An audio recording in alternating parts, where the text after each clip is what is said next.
శ్రీ సద్గురు పరమాత్మనే నమః. శ్రీ స్వామి అచలానంద గురుభ్యో నమః. మనం సంచిత ప్రారబ్ధ కర్మల గురించి చెప్పుకున్నాం. ఇప్పుడు ఆగామి కర్మ అంటే ఏంటో చూద్దాం.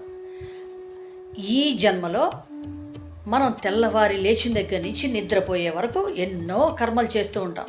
అవి కొన్ని పుణ్యపు ఖాతాలోకి వెళ్ళిపోతున్నాయి, కొన్ని పాపపు ఖాతాలోకి వెళ్ళిపోతున్నాయి. మరి వీటి ఫలితాలు ఎవరు అనుభవించాలి? మనం చేసుకుంది మనమే కదా, కాబట్టి మనమే అనుభవించాలి. అవి కొన్నేమో ఈ జన్మలో అనుభవిస్తాము, కొన్ని రాబోయే జన్మలకి డిపాజిట్ అవుతాయి. అప్పుడు అవి సంచిత కర్మలు అయిపోయి మళ్ళీ వాటిలోంచి మళ్ళీ కర్మలు కొన్ని తీసుకుని మనం ప్రారబ్ధ కర్మగా మళ్ళీ జన్మకు వస్తున్నాం. మరి అందుకే కదా అన్నాం, జన్మ రాక కర్మ హేతువు అంటే ఇదే. ఇలా కర్మలు చేసుకోవడం, అవి అనుభవించడానికి మళ్ళీ జన్మలు తీసుకోవడం. ఇప్పుడు చేసి ఈ జన్మలో చేసి వచ్చే జన్మల్లో అనుభవించేదాన్ని ఆగామి కర్మ అంటాం. ఈ రకంగా ఈ సంచిత ప్రారబ్ధ ఆగామి కర్మలు మనకి జన్మలకి కారణమవుతూ ఉన్నాయి.